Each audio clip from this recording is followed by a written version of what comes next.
everyone, and welcome to another episode of EMplify. I'm your host, Sam Michoud. Today's episode is with Dr. Mehta and Dr. Malanko, two of our authors for the October 2022 article on angioedema published in Emergency Medicine Practice. It's a very practical and thorough review of the topic, and I can't wait for you to hear it. As always, before we start, I want to remind you about the volume of resources available to you at ebmedicine.net. There's the FOAMed blog. There are the 3 journals, Emergency Medicine Practice, Pediatric Emergency Medicine Practice, and the new evidence-based urgent care journals, all there at your fingertips and also available to you in the mobile app, each with their own host of resources like risk management tips, pearls and pitfalls, 5 things that will change your practice, and so much more.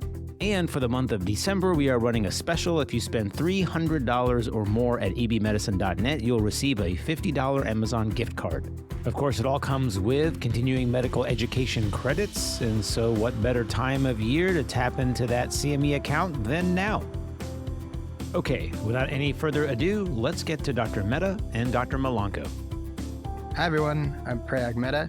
I'm an assistant professor of emergency medicine at UT Southwestern Medical Center in Dallas, Texas. Hello all, my name is Nicola Malanko. I'm one of the second-year residents at the University of Texas Southwestern.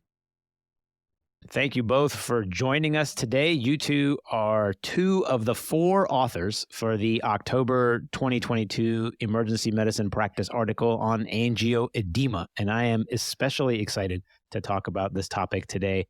This is something that's quite anxiety-provoking in the emergency department, or really anywhere, but especially for us in the emergency department. So I was very happy to see this publication come across the EMP journal. Before we get started, why angioedema? Does one of you guys have a particularly terrible case that led to this, or a particular interest in this diagnosis? For me, starting out as one of the residents, you always hear about angioedema and you're always thinking, well, how would I manage it? And thinking through the disease process, you want to know, is there something I should be doing? Is there something I need to be watching out for in particular besides just airway management? And something I never really understood or kind of knew a lot about was what's the ultimate disposition of these patients? All right, good. Now, when we talk about angioedema, there's a spectrum to this disease. Everything from the histamine to the non-histamine related to the medication induced. So does the term angioedema really encompass all of these cases? All of these things fall under the big giant blanket of angioedema?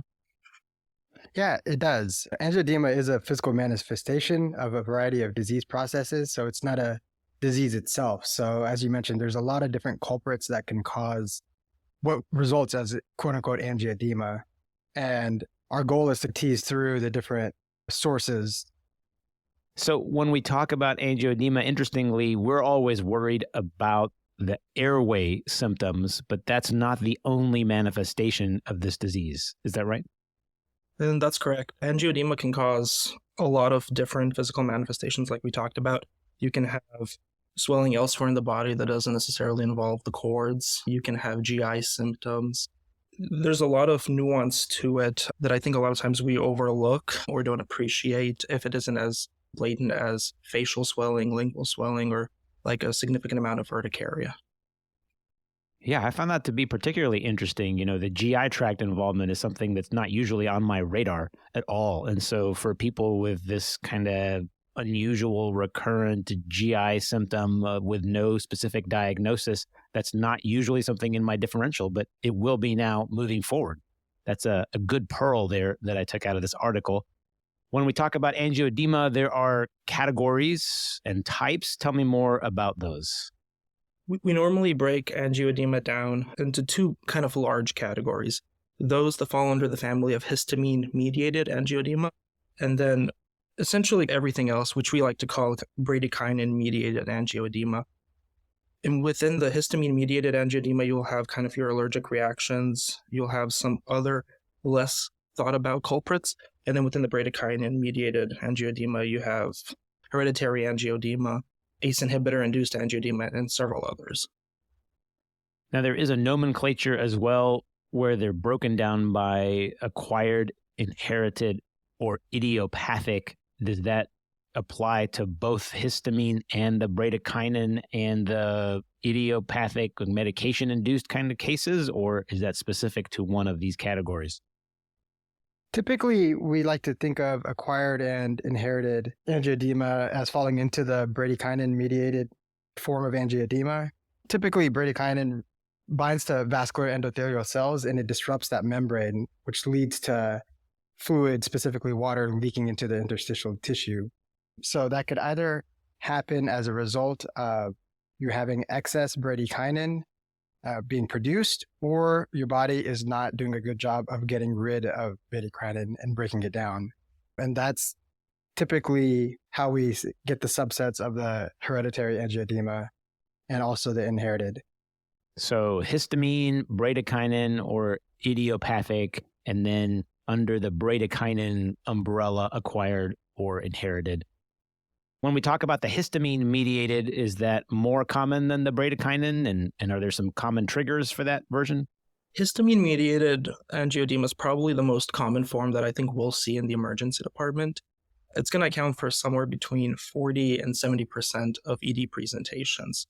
So the lion's share will be histamine mediated. Those can be along a spectrum from just a simple small allergic reaction, maybe a little bit of urticaria, to full-on anaphylaxis and kind of everything in between. There's 3 pathways that we appreciate when we think about histamine-mediated angioedema. One is the most common that we think about is that type 1 hypersensitivity, where you have IgE antibodies that will degranulate your mast cells and cause an allergic reaction. You can also directly degranulate your mast cells. That's usually triggered by radiocontrast media. Opioids can do it as well. And then finally, NSAIDs have also been implicated recently as a culprit in histamine-mediated angioedema. And that's something I didn't really appreciate before working on this paper. And that's more rapid in onset compared to the other versions. So the histamine-mediated is going to be what we're accustomed to seeing in people with anaphylaxis, and it comes with a rash as well. Is that right? Exactly. It's the one that we classically think about when we think someone's having an allergic reaction or anaphylaxis. It's that kind of rapid onset. But also with that, it's usually rapidly treated with common adjuncts that we use, such as steroids, epinephrine if we need to, and antihistamines. And interestingly, this can be triggered by things other than medication, like cold or vibration or stimulation of the skin. Exactly. You can easily degranulate mast cells and basophils and so all sorts of cells by cold and pressure and vibration, along with ultraviolet radiation can do it as well. So essentially, whatever can cause your cells to degranulate, you'll have a surge of histamine release in that local milieu, and then that can cause further histamine release, and you'll get an angioedema or kind of allergic reaction picture. Okay, so that's the histamine, the very rapid, more allergic, kind of anaphylactic looking response. What about the bradykinin-mediated angioedema? How does that differ clinically? Yeah, as you kind of alluded to, it typically is a little bit more slow, insidious in onset, as opposed to your classic allergic / anaphylactic type reaction.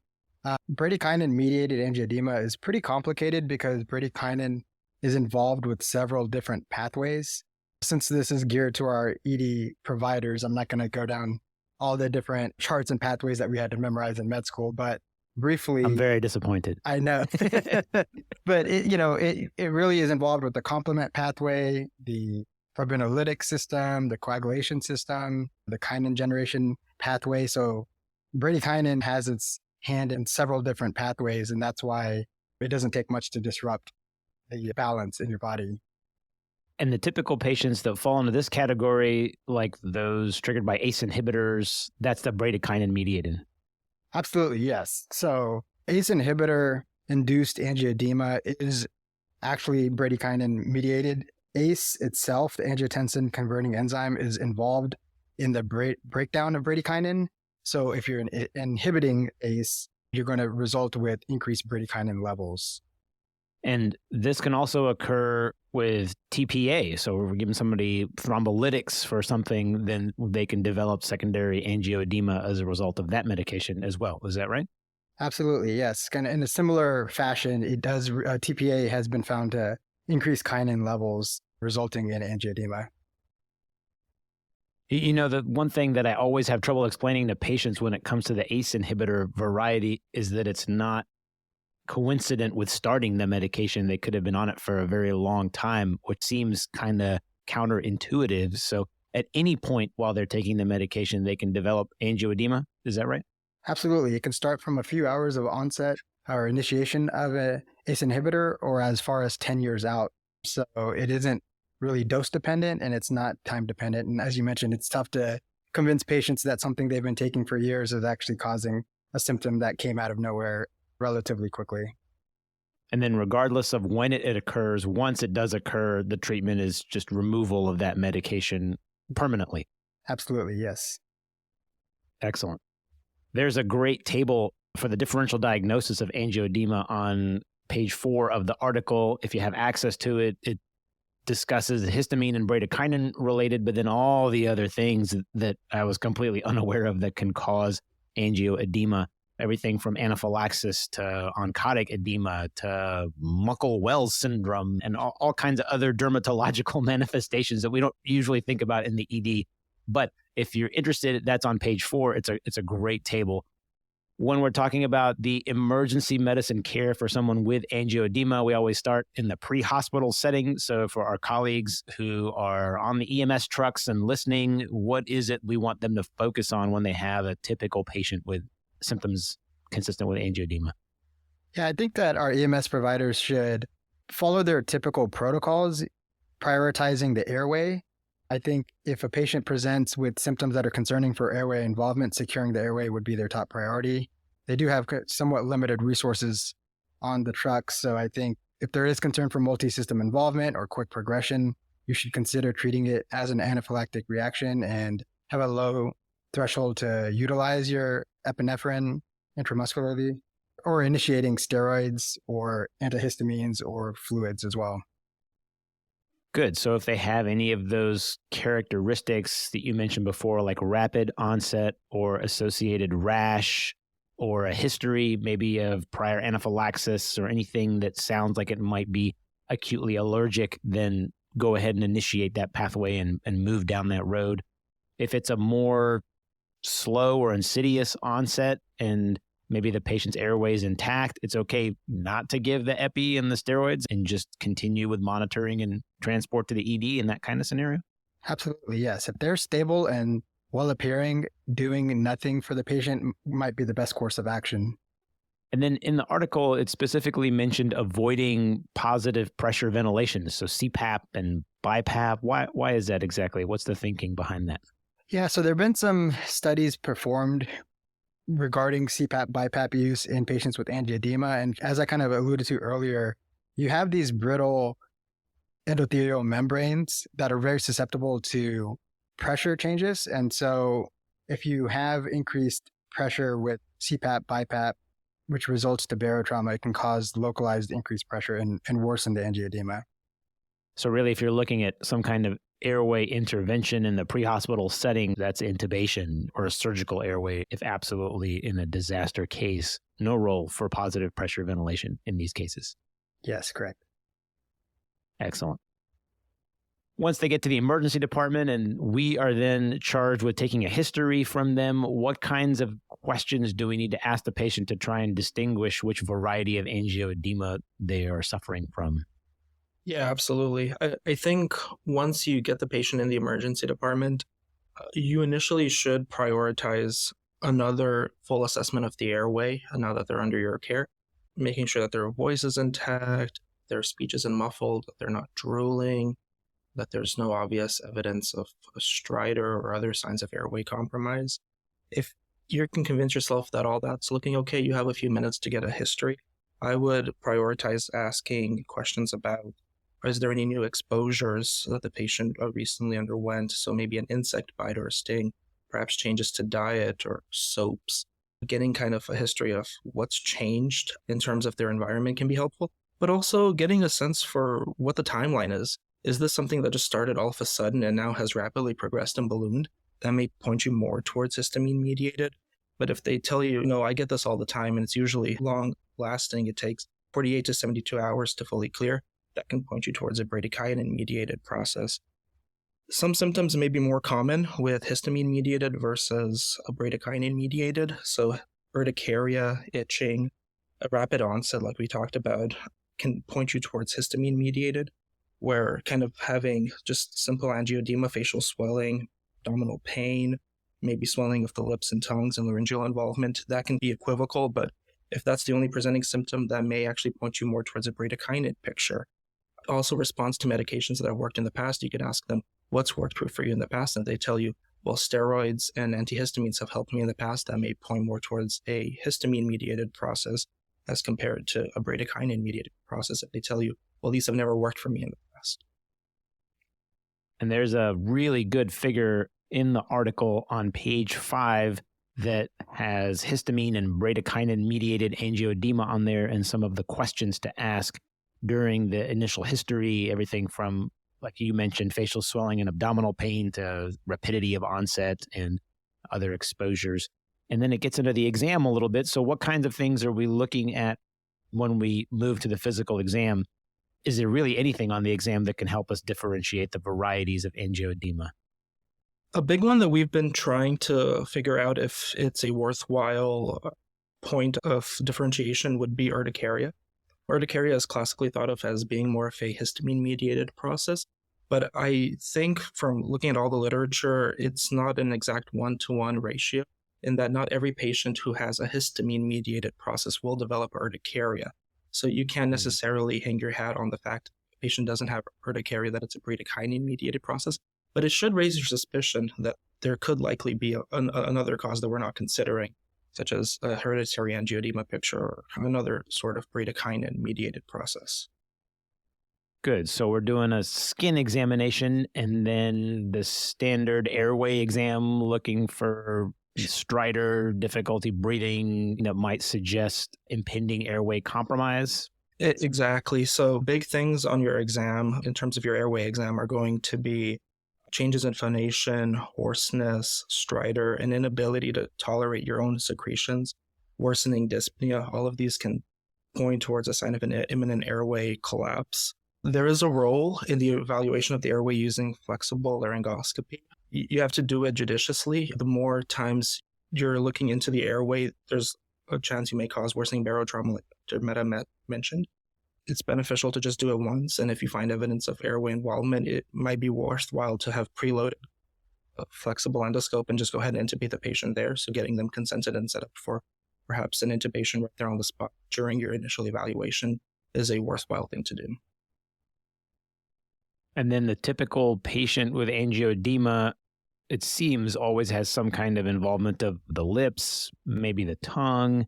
And then it's a matter of either doing something right now or watching them very closely and performing this kind of serial examination again and again and again until you've convinced yourself it's moving in one direction or another. Is that right? Exactly. Like you pointed out, very often it's going to be a sort of equivocal exam where you will have, let's say, some lip and lingual involvement, maybe not necessarily some oropharyngeal involvement. So it becomes a discussion. Well, is this going to get worse? Will I have a worse view later on if I don't take this airway now? What exactly should I do? There is some evidence-based guidelines that we can talk about later on that kind of look at some of these questions to figure out which patients ended up getting intubated and requiring ICU level care versus which patients were safe to just watch and eventually discharge home. Excellent. And then when it comes to diagnostics, is there any testing in the emergency department that is helpful in these scenarios? Well, Sam, how many times have you ordered a C1 inhibitor? Daily. Daily. Right? Okay. All the time. Or a C4. I'm not even sure I know where to search for a C1 inhibitor level in our order catalog. Yeah, so that's kind of the answer to the question. There are labs that we can order that could be useful, specifically in the realm of hereditary angioedema. There's a lot of subsets, with type 1 being patients that are deficient in C1 esterase inhibitor, as opposed to type 2, which patients have a normal amount of C1 esterase inhibitor, but it's just not functioning well. So I think the short answer would be no, you do not need to order these tests in the emergency department. And a lot of times it takes days or weeks for these tests to come back. So you're not going to get the result back. But I think depending on your patient population, patient follow-up, are you admitting the patient?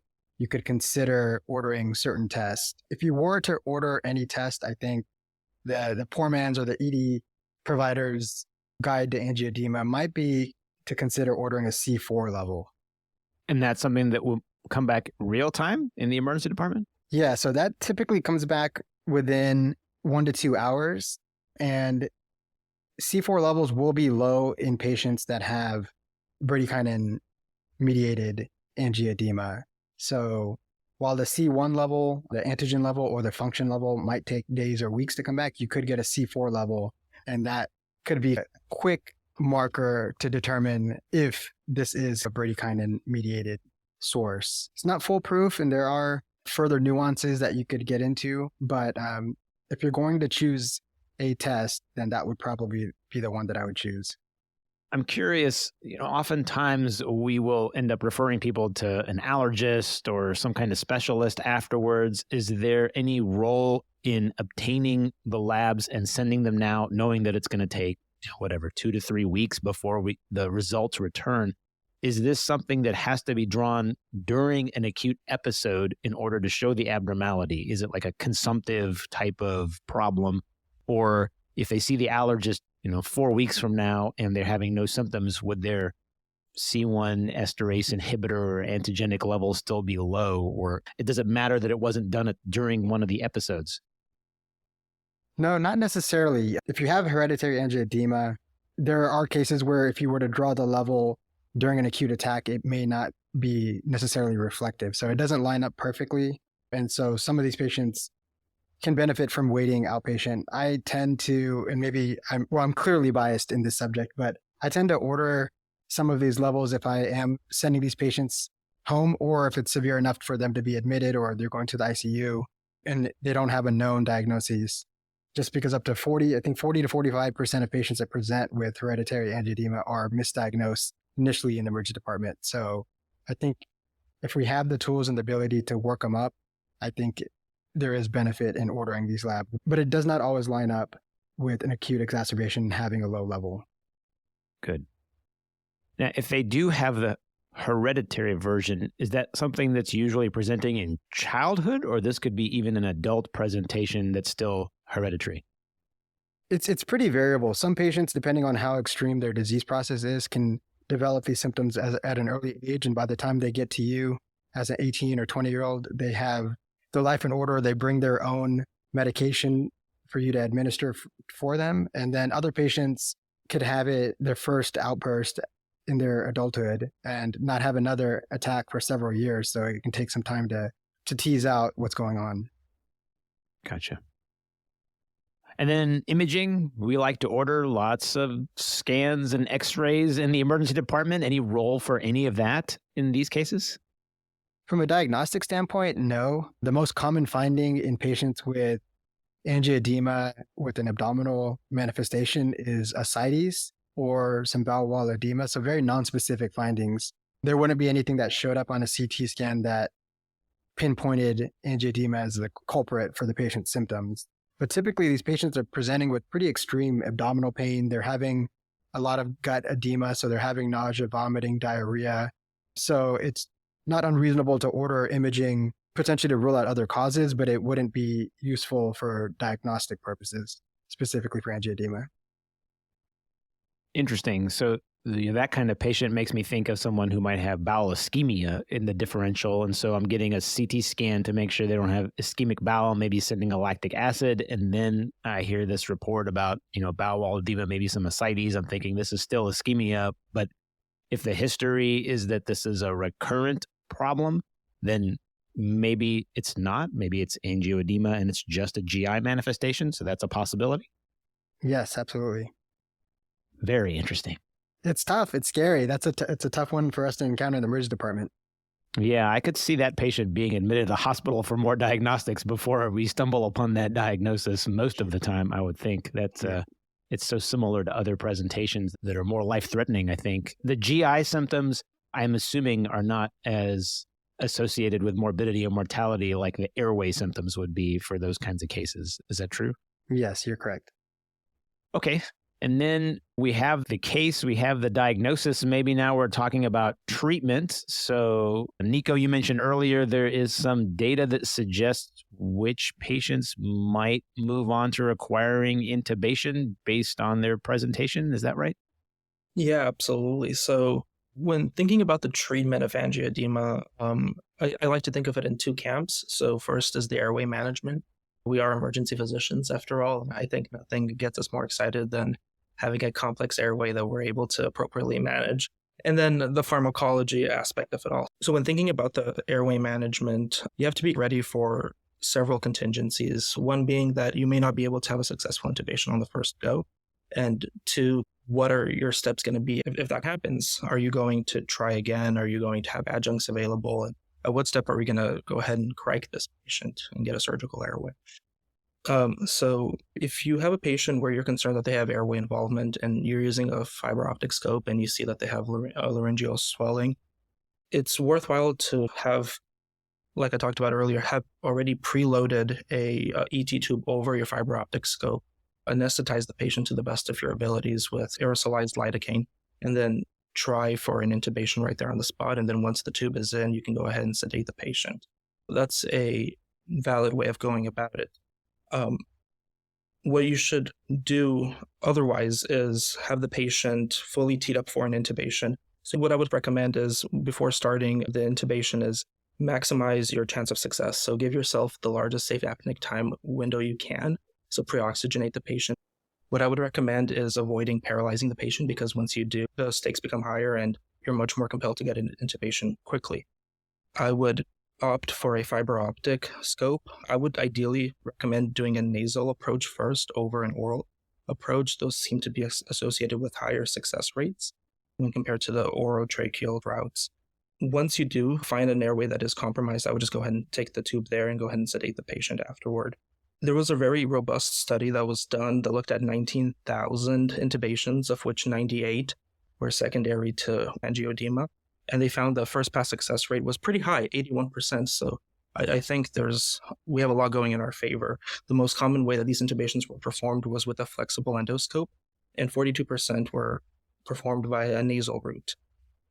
Like I said earlier, the nasal route has a higher rate of first pass success rate, 95 compared to 70% for an oropharyngeal kind of route.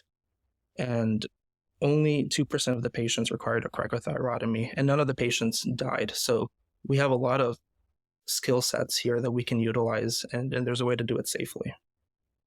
That study was specific to the ED, or was it just a group of 19,000 intubations anywhere in the hospital? It was a group of 19,000 intubations anywhere in the hospital, with 81% of those being performed by emergency physicians. I imagine the rest were performed by ENT or anesthesia. You mentioned earlier there is a published article that talked about patients with localized edema to the lips alone and whether or not they necessarily have increased risk for requiring intubation.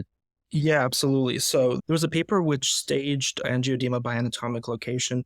It was initially published in 1999, and then a new one was redone in 2021 to further verify if this is indeed evidence-based. So we call it the issue staging after the author. He looked at various locations on the face where you could get angioedema and what was your likelihood of then progressing to requiring ICU level care and possibly intubation.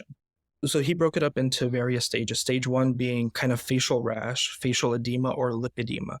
That was stage 1.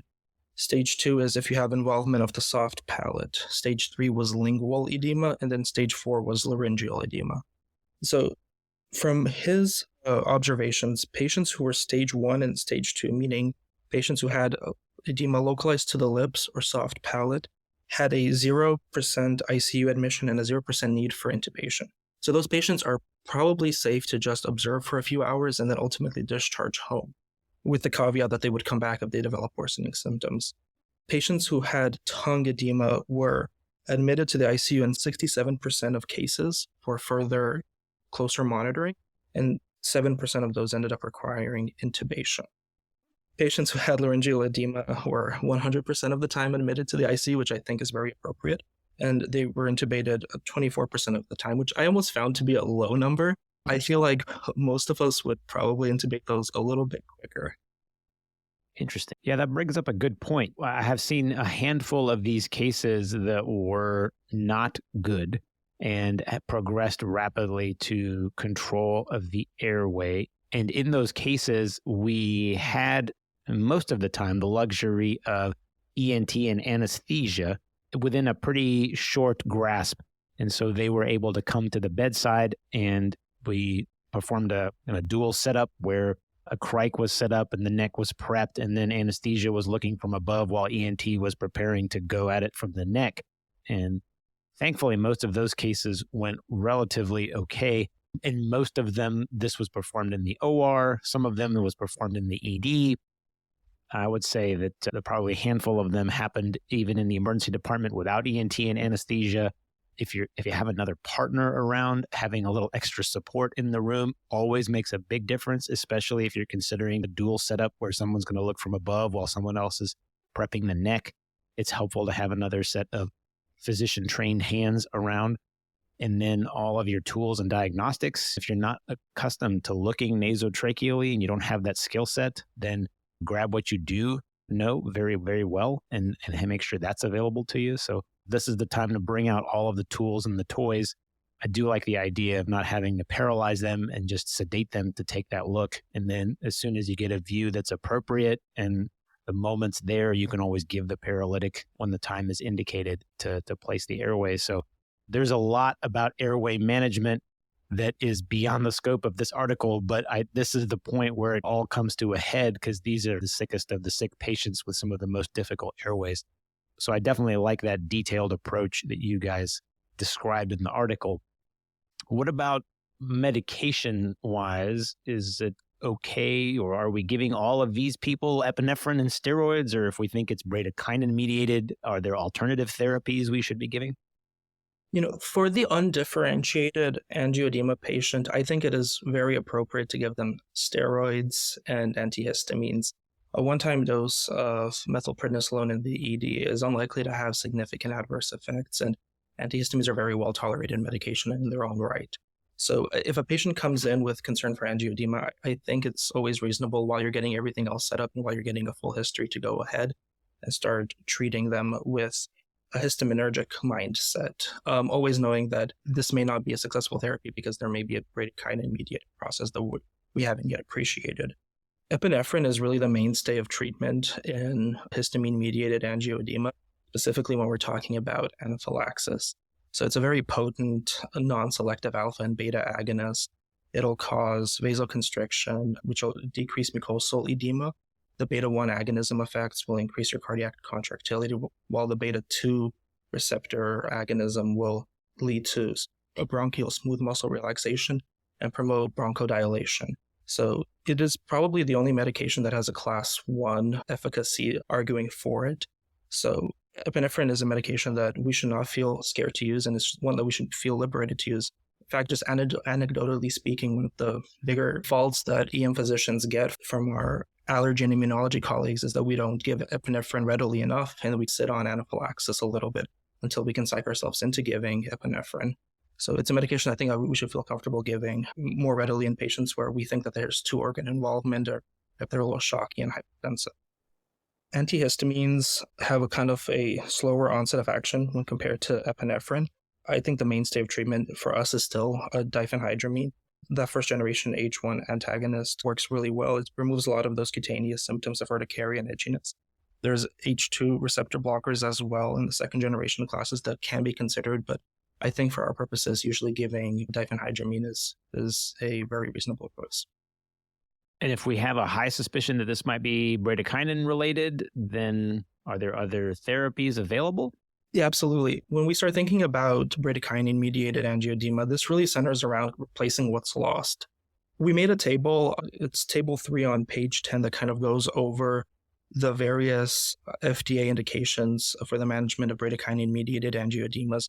I think about it in really 3 categories, those being repletion of C1INH, Calantide being its own mechanism where you inhibit plasma kallikreins, and then icatibant, which is a bradykinin 2 receptor antagonist, which is a separate way of preventing bradykinins from reaching high levels. With the C1 INH inhibitors, you have 3 that are made from pooled human plasma. So with that, there's a theoretical risk of viral infections with it, though that risk is very small and mitigated as this is filtered multiple times to make sure it's as clean as possible.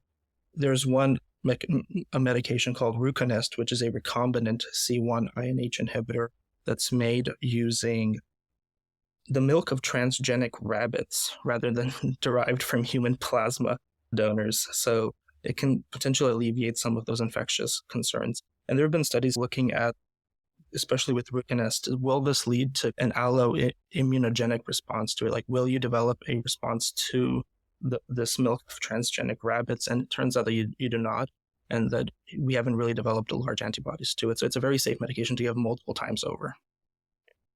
I think sometimes one of the questions that comes up, especially with something like icatibant, the bradykinin 2 receptor antagonist, which is FDA approved for acute attacks, is if I see someone who I have a fairly high suspicion for this being bradykinin mediated, maybe they're in the ACE inhibitor category, they don't actually carry a formal diagnosis. Do they need that formal diagnosis for me to just give them this therapy? Or is it okay to just give it and see if they respond? And then does that response become diagnostic in that sense? If you're concerned for it being an ACE inhibitor induced angioedema is high enough, icatibant is a reasonable medication to give, irrespective of whether you have a formal diagnosis on the table. And so it's a very safe medication. And the studies have shown that if it is indeed an ACE inhibitor induced angioedema, you shorten the time to completion of symptoms from 27 hours to 8 hours, which subjectively is going to be a big improvement for the patient. And then what about FFP? Is there still a role for that when we have all of these other therapies approved? FFP is taking a bit of a backseat to some of these newer agents now. I would say if you don't have C1 INH at your shop or you don't have icatibant and ecallantide, then FFP may have a role there. The thinking with FFP is you're still going to get some amount of C1 INH just from all that pooled plasma that they have. But the concentration is probably nowhere near high enough to actually be effective like you would get in some of the C1 INH products. Excellent. And then are there medications that are given to patients in a prophylactic type setting in order to prevent future episodes? Is that something that actually exists and that it occurs maybe for someone who is trying to avoid another ED visit? Yeah, absolutely. So it is a very fast-growing field, and it looks like a very promising one. Androgens have been used successfully as prophylaxis against certain types of bradykinin-mediated angioedemas. So have antifibrinolytics such as TXA. I think there's still a lot of research on this front, but there is one medication on the horizon. It's called Haegarda. It recently, in 2020, received FDA approval as a subcutaneous form of C1 INH, so it can be given at home, and the patient doesn't need to come into the office to receive it. And it's been shown to be effective in preventing further HAE attacks in both adolescents and the adult population. So I think it's a ever-evolving and growing field in the outpatient setting. Interesting that you mentioned TXA there as a prophylactic agent. Is there any role for that in the treatment category? We're always looking for more reasons to give people TXA. And TXA did have its place a few years ago in the treatment of angioedema. Specifically, it's used to inhibit the conversion of plasminogen to plasmin. So that's a key step in the kallikrein activation and bradykinin formation pathway. So there's been several studies performed. There's a very robust systematic review performed in 2018 that encompassed 31 studies. It actually found that there wasn't any significant improvement in patient outcomes with the use of TXA. Anecdotally, I think if you haven't tried it, you might have a colleague who's tried it and noted some improved symptoms. And so I feel like if you don't have any of those other medications, it's not unreasonable to try, but the data really doesn't support the use of TXA in acute angioedema. If it does anything, it might very slightly decrease the duration of symptoms, but not significantly enough to warrant using, in my opinion. Okay, let's jump to special populations. So there's a discussion in the article about pediatrics. Is any of what we talked about today applicable to children? And if it is, how so?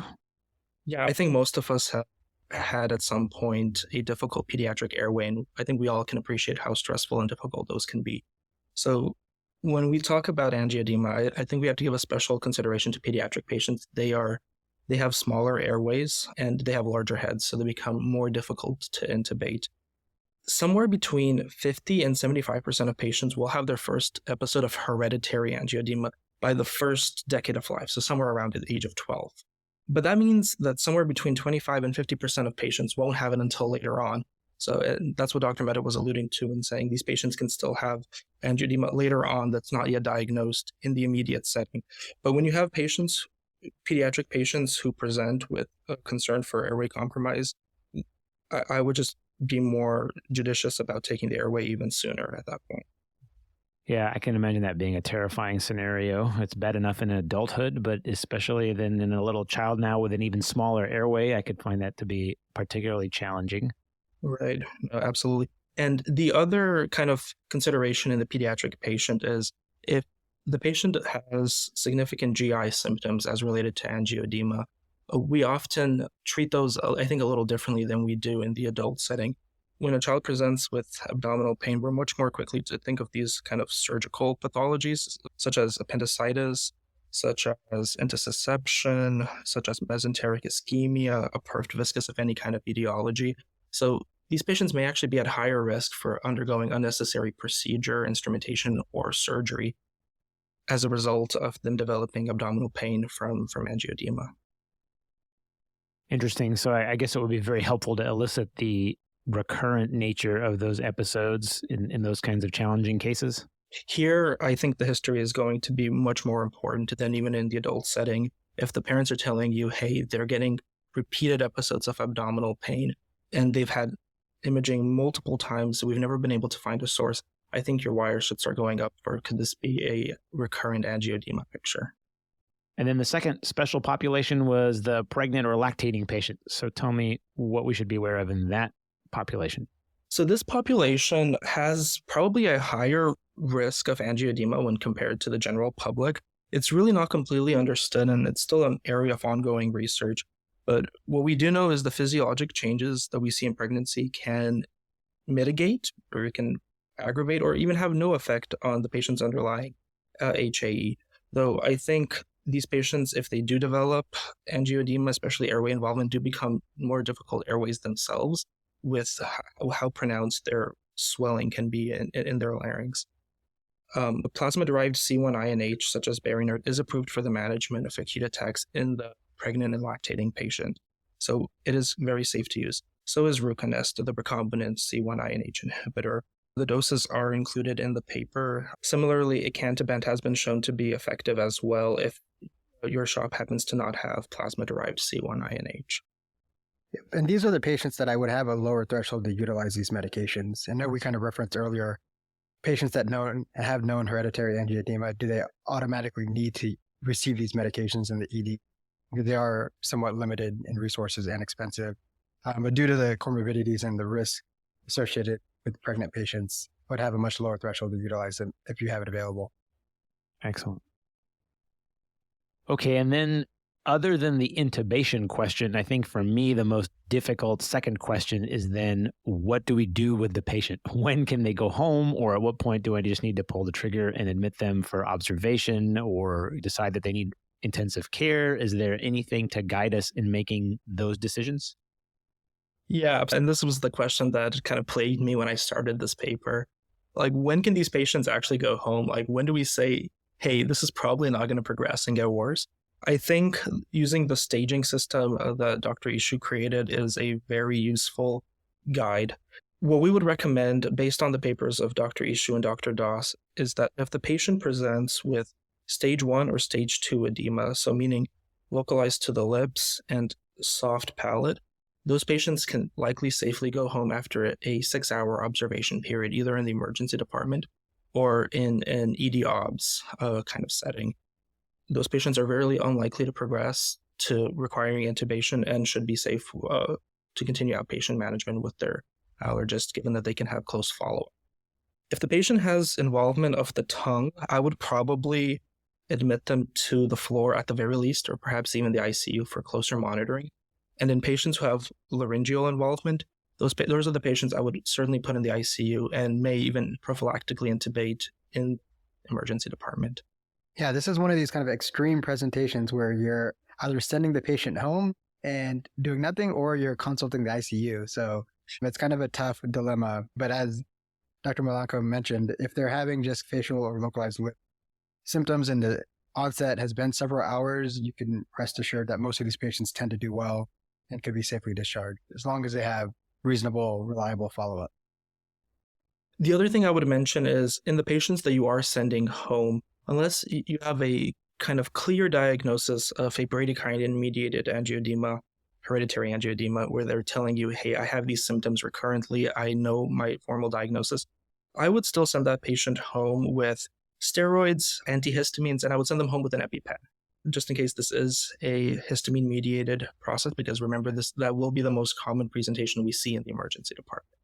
So all of those patients should go home with an EpiPen, and they should go home with steroids and antihistamines. Excellent. Well, thank you both for being on the podcast. I really appreciate you taking the time to discuss the topic with us and to author the article. All four of you, the other two who weren't able to be with us today. But I really appreciate it. It's a great topic, really one of very high importance and causes a lot of anxiety. It's good to see there is data out there to help with our decision making. And the number of tools that we have now at our disposal is growing when it comes to treatment, which is excellent as well. So lots and lots of improvements. I really appreciate you guys taking the time to be with us. Thank you so much. Thank you so much. What a jam-packed discussion about the evaluation and treatment of angioedema. I don't know about you, but I certainly learned a lot. Thank you again to Dr. Mehta and Dr. Malanco, and also the two other authors, Dr. Leaf and Dr. Kern, for writing the article in Emergency Medicine Practice on angioedema. I know I learned a lot, and it will certainly impact my practice. And for you listeners, if you enjoy listening to the podcast, please consider rating us in whatever app you are using. And also don't forget ebmedicine.net, your one-stop shop for all of your CME needs. All 3 journals available to you, lots of free educational content, so many videos and courses, and of course the mobile app. It's really just a perfect resource for you at the bedside and to support your practice. Until next time, everyone, be safe, have a wonderful holiday season, and we hope that you will listen again soon.